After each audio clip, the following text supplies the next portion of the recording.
Now, the one thing that I really love about lawn care is it gets families out on the lawn. The kids absolutely love it, and we play games for days. So what we decided to do is up the ante, and we are gonna install a splash pad in my yard. Now, when I say splash pad, immediately your mind goes to a concrete jungle with water just everywhere. Now, I love my lawn way too much to make it into a giant concrete jungle for the kids to play on.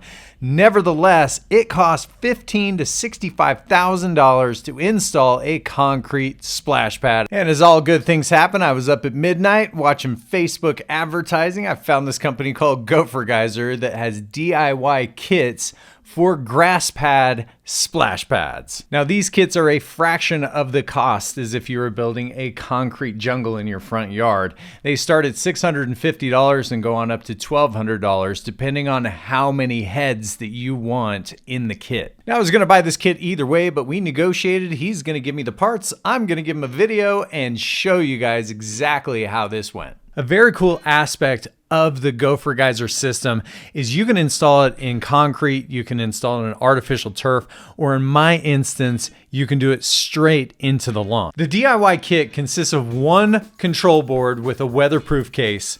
It comes with 8 to 16 randomized spray nozzle heads and one wireless controller. Now, I'm sure you're noticing there's not a lot of stuff in this box, and what's not included in the kit is all these sprinkler parts to tie it all in. For example, you're gonna need all the sprinkler valves, whether you get 8 or 16, depending on the kit that you buy. You're also gonna need the 1/2-inch PVC pipe to tie it all together, then the funny pipe and the connection elbows that go to the nozzles, and sprinkler boxes as well. Now, there's a few other parts like glue and cleaner that you're gonna have to buy. Luckily, Gopher Geyser put the installation parts that you'll need on their website. Now, it is important to note that the total amount for these parts is gonna range between $300 and $600 depending on which kit you buy and where you buy your parts from. Brad, what are you doing to my lawn, man? My perfectly We're gonna tear this thing up, man. smoothed out lawn. The first step in our process was to properly map out where the sprinkler heads were gonna go. We're dealing with about 16 head placements over 750 square feet, and we found the best placement was somewhere between 6 and 10 feet apart. Now, we have 16 valves that are being split up into 3 different areas. The valves in the valve boxes need to be installed very first because that's going to dictate where all our water lines are gonna be ran out into the lawn. Hey, Brad, get back to work. What, are you working for free here or what? While Brad was staying busy installing the valve setup, I decided to make my life easier, go to the rental shop and grab this monster of a trencher.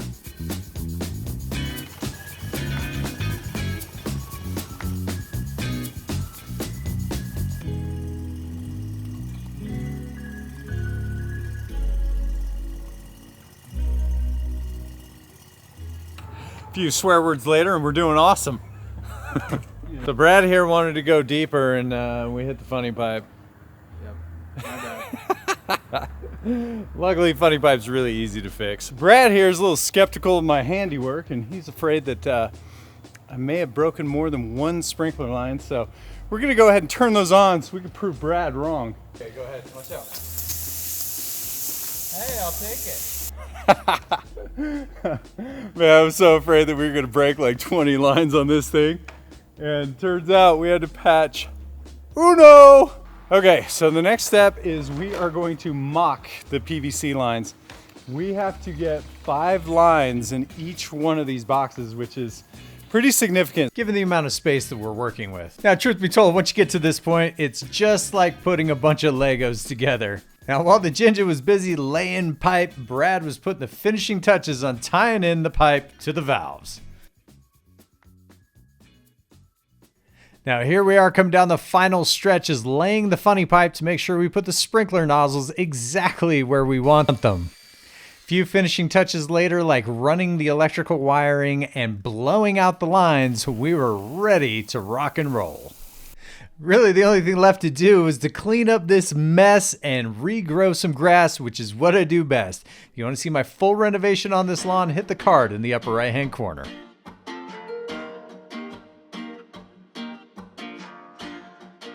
All All right, guys, who's ready to splash pad?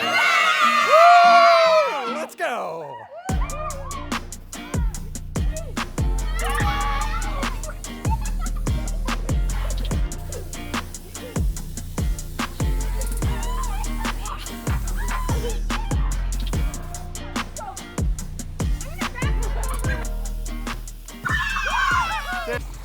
Overall, I've been super satisfied with this Gopher Geyser. The kids love it, animals love it, but there's a couple of drawbacks. Number one, the nozzles have to be placed right in the thatch layer, which means that they're about 1/4 of an inch deep or less into the soil.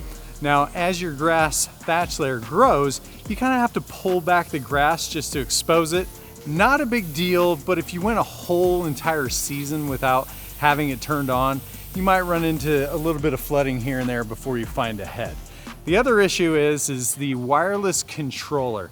It's just okay. I have a brick fascia and sometimes it has a hard time going through there.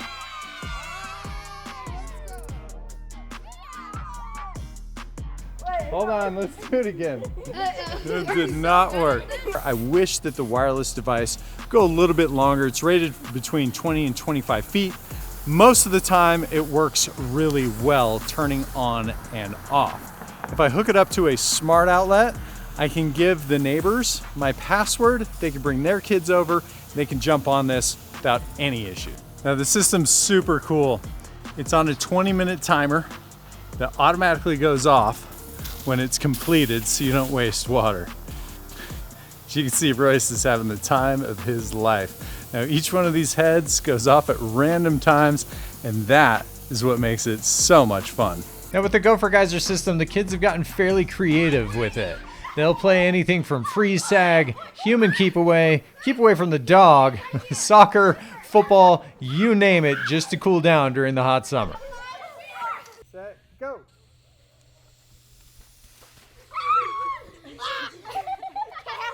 So we've been out here about 45 minutes. Are you guys getting muddy? No! So what do you think? Is it worth it? Yeah! Yes. Would you guys play with this often? Yeah! You wish you had it at your own house? Yeah! I have it at my house! Well guys, this is my review of the Gopher Geyser Grass Pad Splash Pad. If you guys have any questions, comments, or concerns, you know I'd love to help you guys out. Till next time guys, it's Pest and Lawn Ginja. We're slaying lawns.